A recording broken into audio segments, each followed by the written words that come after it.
இப்போது இன்னைக்குரிய செய்திக்காக நான் போகிறேன். போதாதா உங்களுக்கு? டெய்லி தான் நம்ம கேட்குறோம்.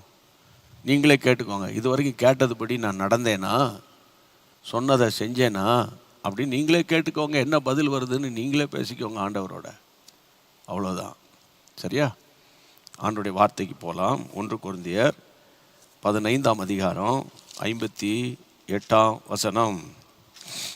1 கொரிந்தியர் 15, 1 Corinthians chapter 15 verse 58. ஆகையால் எனக்கு பிரியமான சகோதரரே, கர்த்தருக்குள் நீங்கள் படுகிற பிரயாசம் விருதாவாய் இராதென்று அறிந்து நீங்கள் உறுதிப்பட்டவர்களாயும் அசையாதவர்களாயும் கர்த்தருடைய கிரியிலே எப்பொழுதும் பெருகுகிறவர்களாயும் இருப்பீர்களாக. ஆகையால் எனக்கு பிரியமான சகோதரரே, கர்த்தருக்குள் நீங்கள் படுகிற பிரயாசம் விருதாவாய் இராது. இதுதான் இன்றைக்கு உங்களுக்குரிய வார்த்தை. ஆகையால் எனக்கு பிரியமான சகோதரரே, கர்த்தருக்குள் நீங்கள் படுகிற பிரயாசம் விருதாவாய் இராது. விருதாவாய் நீங்கள் படுகிற பிரயாசம் கர்த்தருக்கு மகிமை உண்டாகட்டும். அதாவது மொட்டையா அல்லது வெறுமையா நீங்கள் படுகிற பிரயாசம் அப்படி இல்லை. கர்த்தருக்குள் நீங்கள் படுகிற பிரயாசம். இப்போ பாருங்க, நம்ம தொடர்ந்து ஜெபம் நடத்துகிறோம்ல. கர்த்தருக்குள், கர்த்தருடைய சித்தத்தின்படி இன்னைக்கு என்ன ஜெபிக்கணும், இன்னைக்கு என்ன செய்தி கொடுக்கணும் ஆண்டவரே, இன்னைக்கு நீர் எப்படி நடத்த விரும்புகிறீர், அவர்கிட்ட கேட்டு உட்கார்ந்து ஜெபம் பண்ணி பிரயாசப்பட்டு இந்த பிரயாசப்படுறோம். நீங்களும் பாருங்க, நீங்கள் பிரயாசப்படுறீங்க. ஆமாம், ஜெபம் பண்ணி பிரயாசப்படுறீங்க. ஆனால் சில காரியம் இன்னும் உங்களுக்கு வாய்க்கலை, இன்னும் உங்களுக்கு நடக்கலை. ஆனால் நீங்கள் என்ன நினச்சிருப்பீங்க, நம்ம இவ்வளோ பிரயாசப்பட்டோம் ஒன்றும் நடக்கலையேன்னு. நல்ல காது கொடுத்து கேளுங்க. கர்த்தருக்குள் நீங்கள் படுகிற அப்படின்னா, ஆண்டவரே உமக்கு சித்தமானா நடக்கட்டும், உமக்கு சித்தமானா வரட்டும், உமக்கு சித்தமானா கிடைக்கட்டும்னு சொல்கிறீங்களா, அதுதான் கர்த்தருக்குள். கர்த்தாவே நாங்கள் போகிறது உமக்கு சித்தமா, அந்த வேலை உமக்கு சித்தமானா தாங்க, இல்லைன்னா நிறுத்தி போடுங்க. ஒரு மாப்பிள்ளை வருது, என் மகளுக்கு அந்த சகோதரன் ரட்சிக்கப்பட்டவரா இல்லையான்னு எனக்கு தெரியாதுப்பா, விசாரிக்க எனக்கு ஆள் இல்லை. ஆனால் நான் ஜெபம் பண்ணுற ஆண்டவரே, அதுதான் கர்த்தருக்குள். ஆமென், ஸ்தோத்திரம். ஒரு பாட்டு எனக்கு நினைவுக்கு வருது. ஃபாதர் அருமையான பாடல்களை பாடி கிறிஸ்தவ உலகில் ஒரு பெரிய தாக்கத்தை ஏற்படுத்தின ஒரு வல்லமை உள்ள கருவி நம்முடைய அன்பான ஃபாதர் பெர்க்மன்ஸ் அவர்கள். அவர் கர்த்தருக்குள் நம் பாடுகள் அப்படின்னு சொல்லப்பட்டிருக்குது. ஆமென், ஆண்டவருக்கு மகிமை உண்டாகட்டும், ஸ்தோத்திரம், பிரைஸ் தி லார்ட். அந்த பாட்டினுடைய அந்த சரணத்தை, கர்த்தருடைய பிள்ளைகளை, அந்த வசனத்தை தான் ஃபாதர் பாடியிருப்பார். ஞாபகம் இருக்கா அவங்களுக்கு? கர்த்தருக்குள் நம் பாடுகள் ஒரு நாளும் வெறுமையாய் போகாது. ஞாபகம் இருக்கா? பாடுவோமா சேர்ந்து? ஸ்தோத்திரம். கர்த்தருக்குள் நம் பாடுகள் ஒரு நாளும் வீணாகாது. கர்த்தருக்குள் நம் பாடுகள் ஒரு நாளும் வீணாகாது. அசையாமல் உறுதியுடன் அதிகமாய் செயல்படுவோம். அசையாமல் உறுதியுடன் அதிகமாய் செயல்படுவோம். வாதை உந்தன் கூடாரத்தை அணுகாது மகனே. பொல்லாப்பு நேரிடாது மகளே. வாதை உந்தன் கூடாரத்தை அணுகாது மகனே. பொல்லாப்பு நேரிடாது மகனே. ஸ்தோத்திரம், ஸ்தோத்திரம். இந்த வசனத்தை தான் நம்முடைய அன்பான ஃபாதர் கர்த்தருடைய கிருபையினால அவங்க பாடியிருக்காங்க. ஆமென், கர்த்தர் ஸ்தோத்திரம், பிரைஸ் காட். கர்த்தருக்கு மகிமை உண்டாகட்டும். கர்த்தருடைய பிள்ளைகளே, அதாவது பிலிப்பியருக்கு எழுதின நிருபம் 2ஆம் அதிகாரத்தில் அந்த இடத்துல ஒரு முக்கியமான ஒரு வசனத்தை நான் பார்க்கிறேன். பிலிப்பியர் 2:12. அப்போஸ்தலனாகிய பவுல் பிலிப்பியருக்கு எழுதின நிருபம் 2ஆம் அதிகாரம் 12 வாசிங்க. ஆதலால் எனக்கு பிரியமானவர்களே, எனக்கு பிரியமானவர்களே, நீங்கள் எப்பொழுதும் கீழ்ப்படுகிறபடியே நான் உங்களுக்கு சமீபமாய் இருக்கும்பொழுது மாத்திரமல்ல, நான் உங்களுக்கு சமீபமாய் இருக்கும்போது மட்டுமல்ல, நான் தூரமாய் இருக்கிற இப்பொழுதும் அதிக பயத்தோடும் நடுக்கத்தோடும் உங்கள் ரட்சிப்பு நிறைவேற பிரயாசப்படுங்கள். பார்த்தீங்களா? 7 மாதம் ஆகிவிட்டது. 7 மாதம் முடிகிறது. பிரியமானவர்களே, ஜூலை முடிந்து விட்டது. அவ்வளோதான். இன்னும் ஃபியூ ஹவர்ஸ் அவன் முடிஞ்சிடும். ஸ்தோத்திரம்.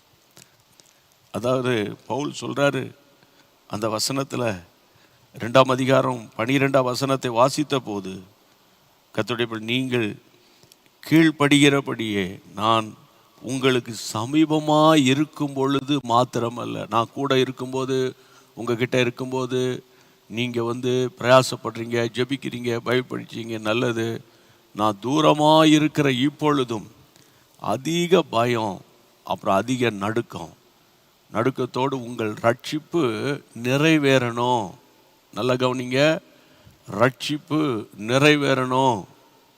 நான் தான் இன்றைக்கே ரட்சிக்கப்பட்டேன் பிரதர். 25 வருஷத்துக்கு முன்னால் ரட்சிக்கப்பட்ட ஞானஸ்நானம்லாம் எடுத்து சர்ச்சில் எல்டரா எங்கரா அல்லது நான் ஒரு அசிஸ்டன்ட் பாஸ்டரா அல்லது நானே ஒரு சீனியர் பாஸ்டராக மாறிட்டேன். இப்போது நிறைவேறணுன்றீங்களே. நான் சொல்லலையா, பைபிள் சொல்லுது. உங்கள் ரட்சிப்பு நிறைவேறணும் அப்படின்னா என்ன அர்த்தம்? பூரணப்படணும். அப்போது நாங்கள் ஏற்கனவே ரட்சிக்கப்பட்டது என்ன? நீங்கள் ரட்சிக்கப்பட்டது உண்மை, நீங்கள் மனம் திரும்பினது உண்மை. மனம் திரும்பினதற்கு அடையாளமாகத்தான் பிதா, குமாரன், பரிசுத்தாவின் நாமத்தினால மூழ்கி ஞானஸ்நானம். சரியா? புரிஞ்சுக்கிட்டீங்களா? மனம் திரும்பி தான் ஞானஸ்நானம் எடுக்கணும். That is mark chapter 16:16. அது பெண்டிகாஸ்டல் டாக்டரின் கிடையாது, தட் இஸ் பைபிள் டாக்டரின். மனம் திரும்பி ஞானஸ்நானம் பெற்றவன் ரட்சிக்கப்படும். வாசிங்க அந்த வசனத்தை. மார்க் எழுதின சுவிசேஷம் 16:16. விசுவாசம் உள்ளவனாகி ஞானஸ்நானம் பெற்றவன் ரட்சிக்கப்படுவான், விசுவாசியாதவனோ ஆக்கினைக்குள்ளாக தீர்க்கப்படுவான். விசுவாசம் உள்ளவனாகி ஞானஸ்நானம் பெறணும். எப்போ ஞானஸ்நானம் பெறணும் அப்படின்னு ஒரு கேள்வி கேட்டால், ஒரு விசுவாசம் வரணும். இயேசு இந்த பூமியில் ஜீவனுள்ள தெய்வம், நான் அவரை விசுவாசிக்கிறேன், அவரால் தான் எனக்கு பாவ மன்னிப்பு நிச்சயம் உண்டு, என் பாவங்களெல்லாம் நான் அறிக்கை செய்கிறேன், இனி நான் கிறிஸ்துவுக்காக வாழுவேன் அப்படின்னு ஒருவர் கர்த்தருக்குள்ளே தன்னை ஒப்பு கொடுக்கும்போது தான் ஊழியர்கள் அவர்களுக்கு மூழ்கி ஞான ஸ்நானம் கொடுப்பாங்க. தட் இஸ் சவுண்ட் டாக்டரின். அதுக்கு பேர் ஆரோக்கியமான உபதேசம். வேற ஞான ஸ்நானம் ஆரோக்கியம் இல்லாத உபதேசம். அது புரியுதா உங்களுக்கு? ஐயோ, நீங்கள் என்ன எங்களை சர்ச்சையை தாக்கி பேசுகிறீங்க? ஐயா, நான் எந்த சபையும் தாக்கி பேசலை.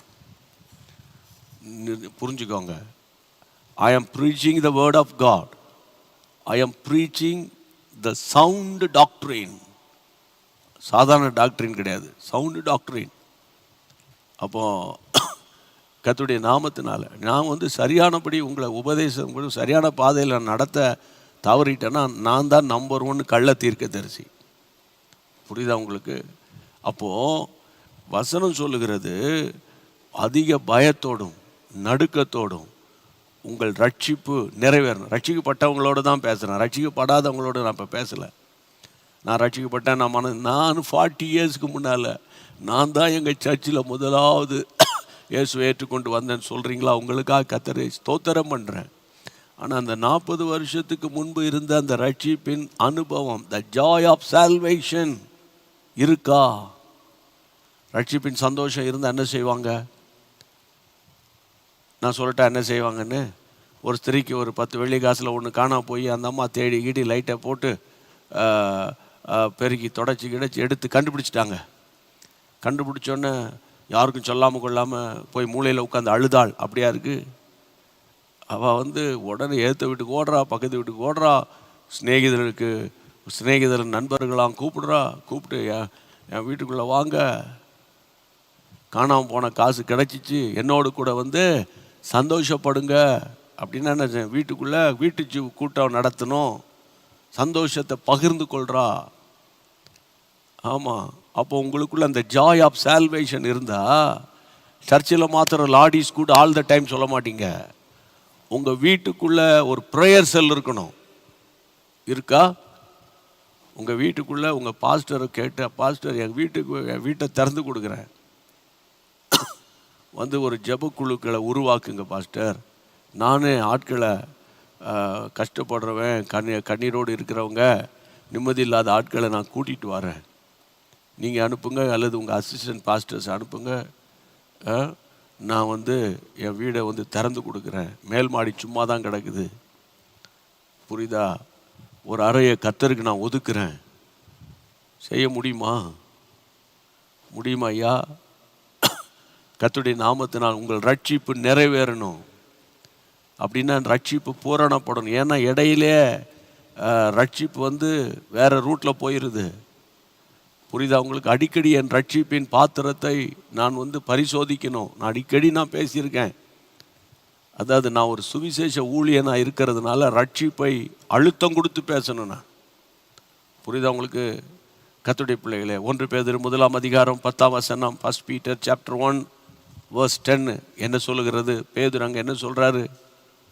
கர்த்தருடைய பிள்ளைகளே, உங்களுக்கு உண்டான கிருபையை குறித்து தீர்க்கதரிசனம் சொன்ன தீர்க்கதரிசிகள் இந்த ரட்சிப்பை குறித்து கருத்தாய் ஆராய்ந்து பரிசோதனை பண்ணினார்கள். இந்த ரட்சிப்பை குறித்து கருத்தாய் ஆராய்ந்து பரிசோதனை பண்ணினார்கள். கர்த்தருக்கு மகிமை உண்டாகட்டும். இந்த ரட்சிப்பை குறித்து திரும்ப திரும்ப வாசிக்கிறேன். கருத்தாய் ஆராய்ந்து பார்த்து ஆராய்ந்தார்கள், பரிசோதனை பண்ணி பார்த்தார்கள். ஸ்தோத்திரம். நீங்கள் உங்கள் ரட்சிப்பை கொஞ்சம் ஆராய்ஞ்சு பாருங்க. அம்மா மாமியாரோடு சண்டை போட்டுக்கிட்டு மருமகிட்ட பேசாமல், இல்லை சர்ச்சில் நீங்கள் ஒரு டீமை உருவாக்கி வச்சுக்கிட்டு, இல்லையா, அல்லது அவங்களாம் ரொம்ப ரொம்ப அந்த ஸ்பிரிச்சுவலாக ரொம்ப டவுன், அவங்க எங்கள் லெவலுக்கு வர மாட்டாங்க அப்படின்னு நீங்கள் வந்து உங்களை தாங்களே ஆவிக்குரிய ஜீவியத்தில் உயர்வாய் நினைத்து கொண்டு இருக்கிறதெல்லாம் ஒரு பக்கம் இருக்கட்டும். உங்கள் ரட்சிப்பின் பாத்திரத்தில் இப்போ அந்த ஜாய் இருக்கா, சந்தோஷம் இருக்கா, அந்த பாத்திரத்தின் அளவு எப்படி இருக்குது பாருங்கள்.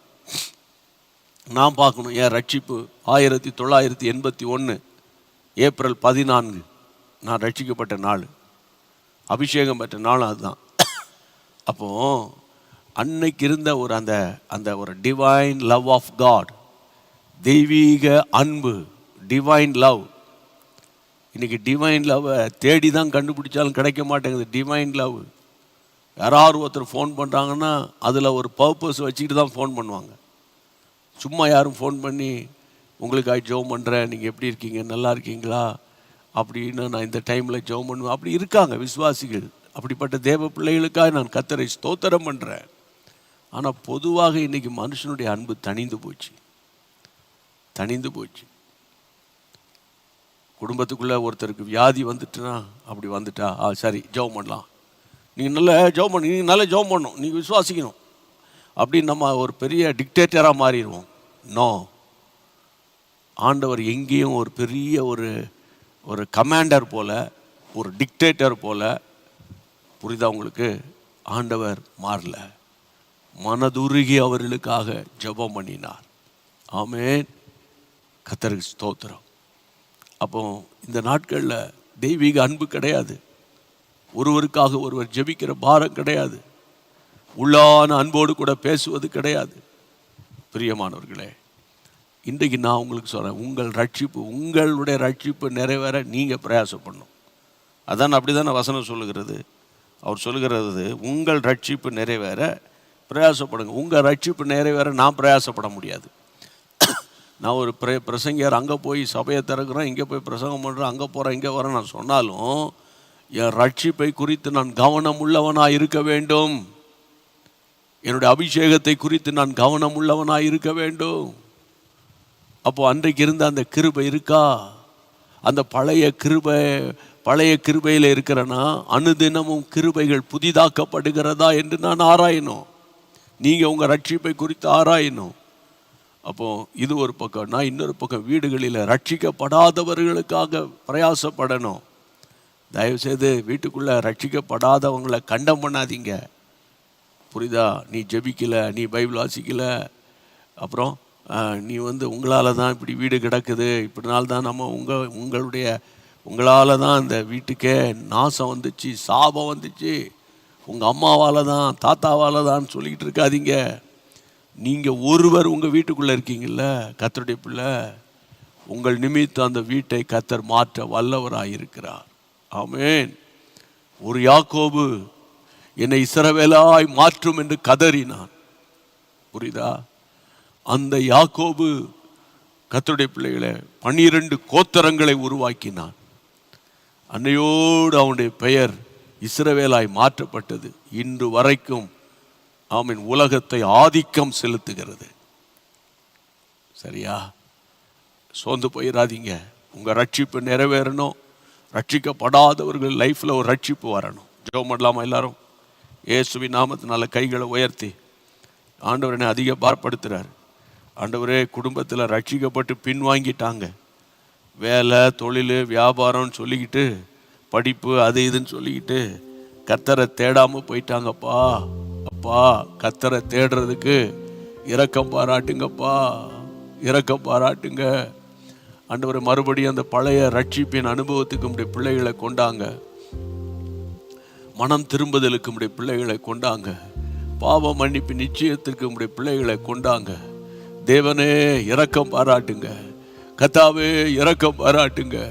வீடுகளில் குடிகாரர்கள் இருந்தால், அல்லவிட்டால் போதைக்கு அடிமையானவர்களாக இருந்தால், அல்லது டிப்ரெஷனில் சிக்கி வெளியே வராமல் இருந்தால், அல்லது கவலையிலும் கண்ணீரோடும் இருந்தால், அல்லது வியாதிகளின் படுக்கையில் படுத்திருந்தால், அல்லது மீள முடியா கடன் தொல்லையில் இருந்தால், ஆண்டவரே குடும்ப பிரச்சனையில் தவித்து கொண்டிருந்தால், அந்த வீட்டுக்குள்ளே ஒரு மகா பெரிய தேவ பலன் வரும்படி நாங்கள் ஜெபத்தில் பிரயாசப்படுகிறோம். ஜெபத்தில் பிரயாசப்படுகிறோம். ஒப்பு கொடுத்து நாங்கள் ஜெபிக்கிறோம். எங்கள் மக்களுக்காக நாங்கள் திறப்பில் நிற்கிறோம். எங்கள் மக்களுக்காக நாங்கள் திறப்பில் நிற்கிறோம். ஏசப்பா, ஏசையா, இறங்கும்படி வேண்டிக் கொள்ளுகிறோம். பாரத்தோடு ஜெபிக்கிறோம். வாலிப தம்பிமார்கள் தங்கச்சிமார்கள் சீரழிந்து கொண்டிருக்கிற காலம் அப்பா, உதவி செய்யுங்க. சோசியல் மீடியா என்ற பொல்லாத பயங்கரமான அடிக்ஷனுக்குள்ள சிக்கி இருக்கிறவர்களை விடுதலையாக்கும். ஆண்டவரே, சிகரெட்டு, கஞ்சா, போதை மாத்திரைகள், இப்படி பல காரியங்களுக்கு அடிமையானவர்களை விடுதலையாக்குங்க ஐயா. வீட்டுக்குள்ளே சமாதானத்தை தாரும். தங்களுக்குரியவங்களை இழந்து நிற்கிறாங்களே, எவ்வளோ ஒரு மென்டல் ஸ்ட்ரெஸ் இருக்கும். கர்த்தர் உதவி செய்யும். வியாதியின் படுக்கையில் இருக்கிற பிள்ளைகளை கண்ணோக்கி பாரும், கண்ணோக்கி பாரும். மருத்துவருடைய கரங்கள் அல்ல, மருந்து மாத்திரைகள் அல்ல, உன்னதமான தேவனுடைய வல்லமை உடைய பிள்ளைகளை தொடட்டும் அப்பா, பலப்படுத்தும். ஆயுசு நாட்களை தாரும். தாழ்த்தி ஒப்பு கொடுக்கிறோம். இன்றைக்கும் எங்களால் இயன்றதை நாங்கள் செய்து முடித்திருக்கிறோம். அப்ரோஜனமான ஊழியக்காரர்கள், கடமை மட்டும் நாங்கள் செய்திருக்கிறோம். உமக்கே மகிமை வரப்பண்ணும். சரி, எல்லாரும் சேர்ந்து சொல்லிடுவோம். என் ஆத்துமாவே கர்த்தரை ஸ்தோத்திரி, என் முழுவதுமே பரிசுத்த நாமத்தை ஸ்தோத்திரி. என் ஆத்துமாவே கர்த்தரை ஸ்தோத்திரி, கர்த்தர் செய்த சகல உபகாரங்களை மறவாதே. ஆமென்.